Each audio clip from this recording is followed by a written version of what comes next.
All right. Hi, this is Matt Garcia again, Beef Cattle Extension Specialist from Utah State University. This is part two of our proper bull selection to manage uh, production risk in your operations. Now, today we're going to focus mainly on visual appraisal because this is typically the first thing we look at when we're going to buy bulls. Now, visual appraisal is important, but we have to remember that visual appraisal has its limitations as well. The one thing we want to do, we're gonna get into some tools here with these videos uh, that help you enable you to really kind of look at the bull's genetic potential. Now, the one thing that you want to try to do, obviously, is you want to look at those genetic predictions, performance tests, things like that. But those are only part of the equation. One of the things we're going to talk about repeatedly throughout this is that um, all these tools really need to be used together. All these tools are directly related to one another. You want to try to use all these tools in combination to really make the best decision possible and the most low risk decision possible. Now, even though we have all these genetic predictions, we have all these new tools that we're going to talk about in some of these later modules, it's always important to try to look at that bull prior to sale or purchasing it. Papers are good, videos are good, but those might actually only be one of the equation for you. You might actually love the bull on paper, but physically you may not like that bull. Now remember, in the United States today, we are still paid. The majority of our pay on our calves is how those calves look, how those calves perform, how much those calves weigh. So we want those calves to be physically appealing, have some market value to them in that aspect as well.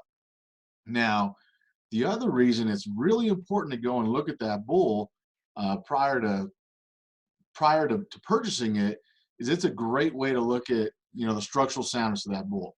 Is he tender on his feet? Does he look like he's stiff in his hips? Does it look like he's going to be able to actually cover ground on range? Because in our Intermountain West, these bulls got to cover some ground. So they got to be something that looks like it's going to be able to cover some ground, has enough bone on him, good enough feet, to really cover. The other thing that you really need to look at, and it kind of helps us uh, look at these cows a little bit, is looking at their eyes, looking at their nose, looking at even their sexual organs. If that bull is really cloudy in his eyes, or it looks like he might be blind in an eye, that might be something that's a deal breaker for you. If that bull's got a good amount of discharge coming from his nose, or he's coughing, probably not a healthy bull you want to go and transport and stress out going forward.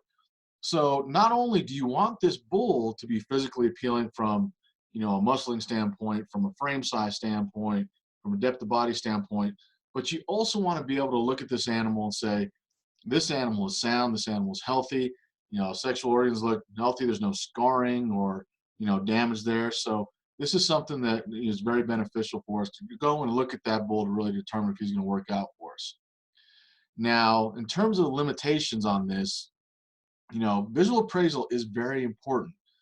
However, we cannot determine performance off of appearance.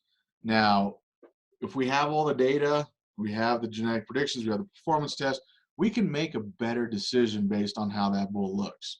The thing to remember, though, is a lot of times we're buying bulls off performance tests. Now, performance tests are great. They develop those bulls for us, but you got to remember that bull more than likely is going to be on a higher nutrition plane on that bull test than he is out on your range. So in that essence, nutrition really is playing a mode there to really manipulate that appearance. We like going to the bull sales. We like looking at those bulls that are, great body condition, great and shiny and big. But the reality is that might not be applicable to our operation. We want to make sure that, we're looking at all the facets involved, the predictions, the performance data, as well as the appearance, because just appearance alone, isn't an indicating factor of performance. Now, the other thing that's really, really important is that when we're making a decision based off of visual appraisal, we also need to look at all those other tools, because we got to remember this bull, even though he's coming off a high plane of nutrition, is going to be expected to make his living and do his work on our range operations. More than likely he might be in a dry lot during the off season, but he's not going to be in a dry lot the majority of the year. He's gonna be out working, having to use range. Now, that being said, I don't want to discount visual appraisal, like I said, because visual appraisal is something that's very important. Our cattle, you want your cattle looking marketable, healthy, muscular, going into the sale barn or whatever auction you're selling your cattle at. So visual appraisal, while important, is a good indicator of structural soundness, physical health, and the ability to really kind of come into your operation. As we said in the previous operation, we really need to take into account our cow base, our genetic base.